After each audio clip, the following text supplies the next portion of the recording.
विदुषी के सीता वसंता लक्ष्मी का स्टूडियो में स्वागत करते हुए बहुत खुशी हो रही है। मैं आपके नाम पर सीधा इसलिए आया कि एक, आप किसी वैसे परिचय के मोहताज नहीं हैं, क्योंकि आपका जो क्षेत्र है संगीत का, उसमें सभी आपको जानते हैं। कितने ही छात्र होंगे जिन्होंने आपसे सीखा होगा और अभी भी सीख रहे होंगे।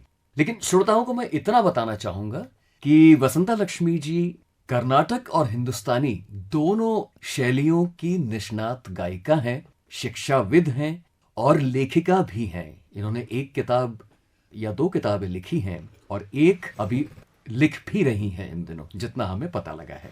आपकी लंबी कार्य यात्रा में आप आकाशवाणी से भी जुड़ी रहीं जी। और अब मैं चाहता हूं कि आप श्रोताओं का अभिवादन करें।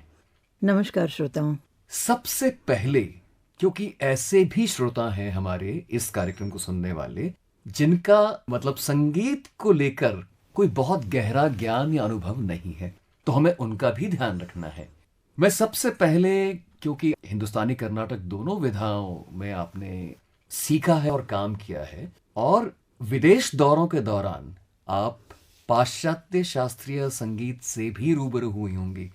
उत्सुकता है जानने की, मेरी उत्सुकता वो ये है कि तीनों शैलियों में, बिल्कुल छोटे पैमाने पर पूछ रहा हूं मैं ये सवाल आपसे, कि मूल एक अंतर ढूंढा जाए तो संगीत है, लेकिन क्या फर्क करता है तीनों में?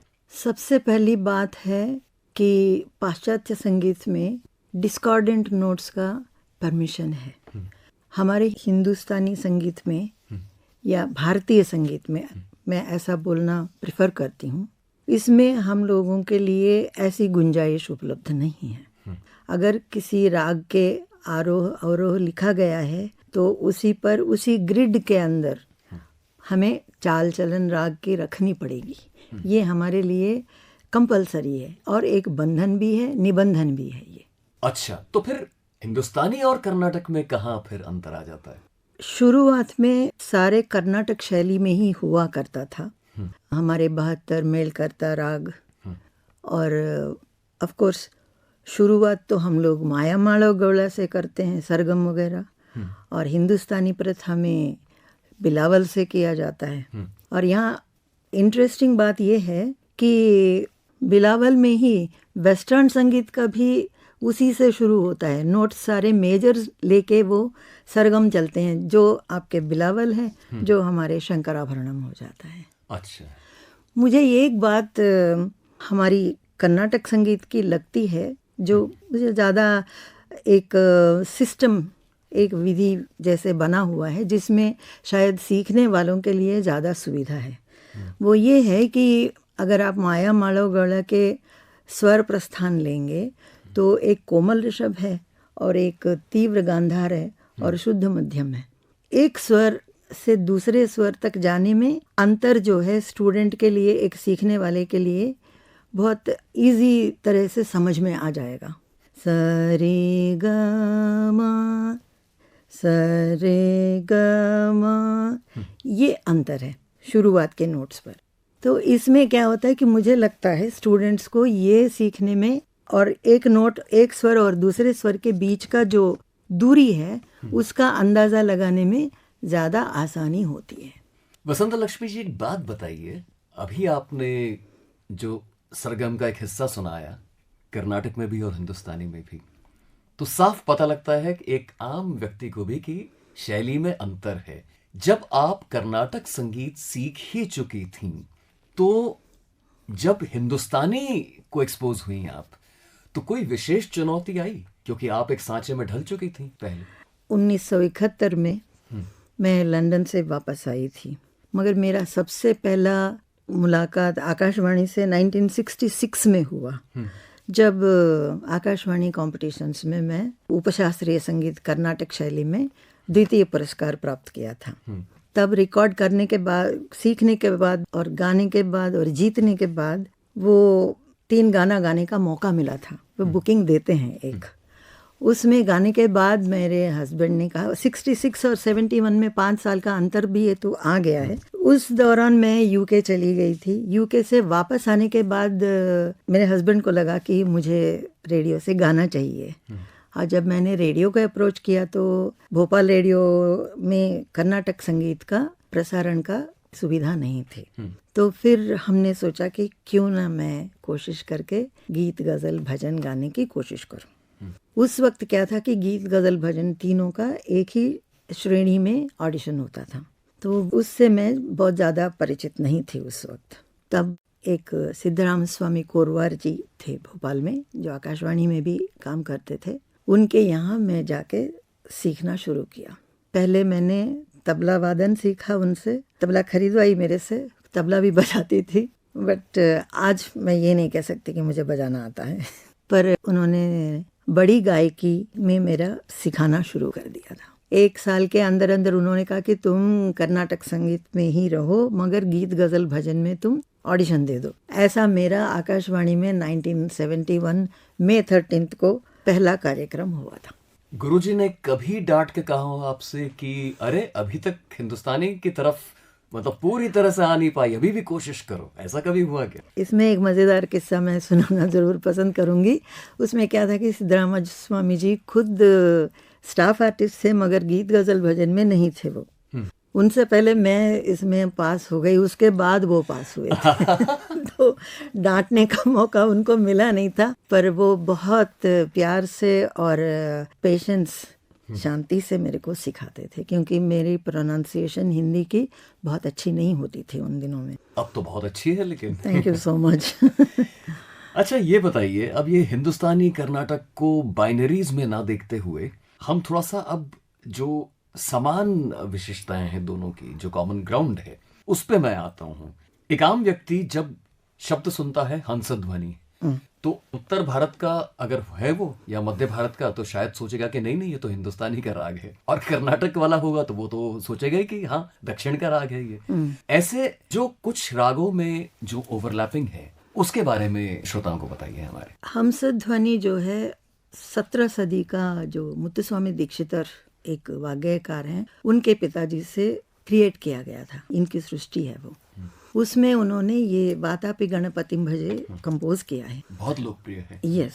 उसके बाद में ये वेंकटमखी के जो 72 मेलकर्त राग थे, वो हिंदुस्तानी राग में भी, शैली में भी उसका अनुसरण होता था, जब तक भातखंडे जी पिक्चर में नहीं आए थे। अच्छा। उन्होंने 72 जो मेल करता राग जो हैं उनको छोटा करके 10 थाट में विभाजन किया है। अब 10 थाट में एक एक राग का जो 72 का है, तो फिर उसके ऊपर ओवरलैप, एक के ऊपर दूसरे, और बहुत सारे राग एक थाट के अंदर इंक्लूड होना, वो भी हो गया था। इस वजह से हिंदुस्तानी शैली में आपको 10 ही पाए जाते हैं, जहां हमारे 72 हैं, और हर 72 राग के हर राग को 384 नंबर में डिवाइड कर सकते हैं, बढ़ा सकते हैं उसको। इस तरह से आप सोचिए कितना गुंजाइश है उसमें करने के, नए राग क्रिएट करने के लिए बहुत सारा गुंजाइश है। और लोग आजकल भी अभी भी ट्राई करते रहते हैं नए नए राग उसमें इंट्रोड्यूस करने के लिए। जैसे हंसध्वनि है, वैसे शायद और राग भी हैं जहाँ पे चारुकेशी है जो एक्सेप्ट किया हुआ है, बिलावल है जो दोनों जगह एक ही है, खमाज है, कीरवाणी है, जी, जी। ऐसे बहुत सारे राग हैं, यमन है। लेकिन क्या जब हम कहते हैं कि ये दोनों शैलियों में गाया बजाया जाता है, तो क्या नोट्स वही रहते हैं? नोट्स वही रहते हैं। हिंदुस्तानी शैली और कर्नाटक शैली में एक प्रमुख डिफरेंस है, वो ये है कि हमारे कर्नाटक शैली में गमक, जिसको इंग्लिश स्टाइल में विब्रेटो कहते हैं, एक कंपन हर नोट में नहीं हो पाता है। जैसे तीव्र मध्यम है, उसमें गमक नहीं होता है, ऐसे ही तीव्र निषाद उसमें भी नहीं होता है, बाकी सुरों में ज़रूर हो जाता है। और एक चीज़ और है जो खास है कर्नाटक संगीत के लिए, कि कुछ शुद्ध ऋषभ और चतुश्रुति ऋषभ के अलावा एक षट्श्रुति ऋषभ भी है। अच्छा।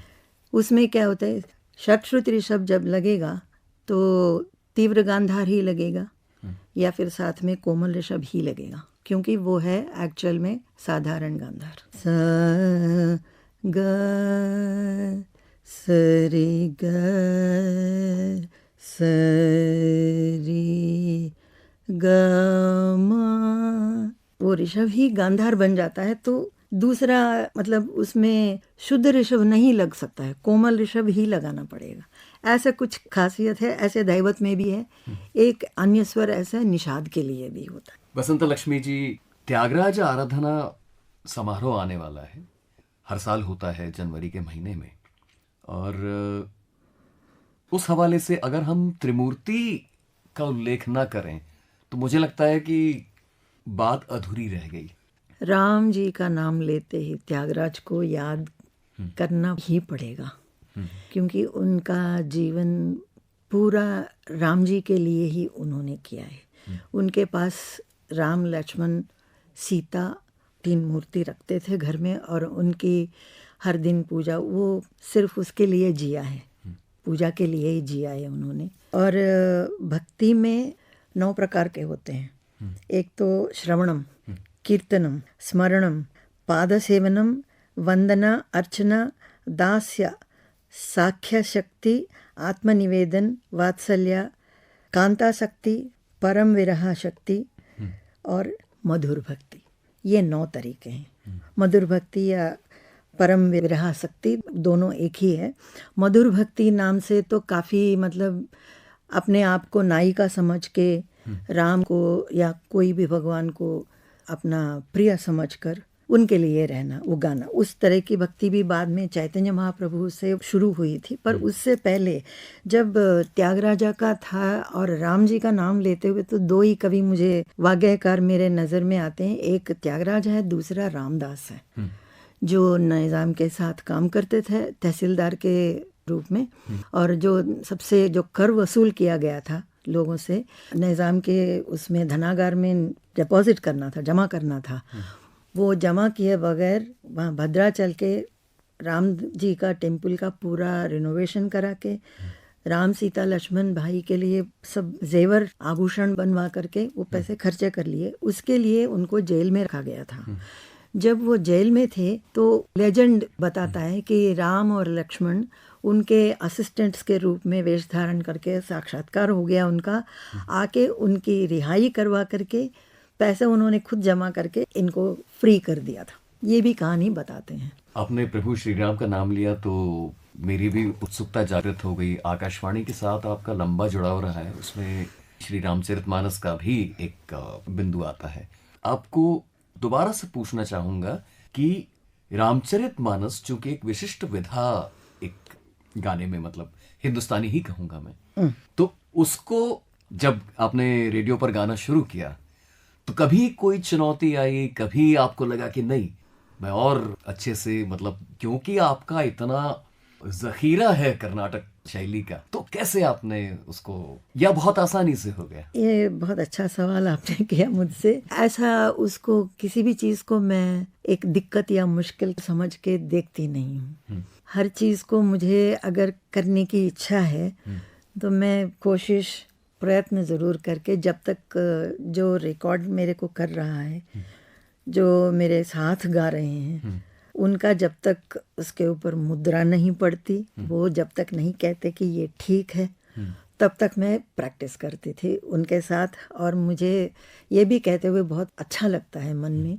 कि जितने भी मेरे साथ गाया था, रामकिशन, जगदीश सिंह ठाकुर, अवधेश प्रसाद त्रिपाठी और भी लोग हैं, सरवत हुसैन, ये सब लोग हमारे साथ रामचरितमानस का एक फीमेल आवाज़ में और एक मेल आवाज़ में रिकॉर्ड करते थे।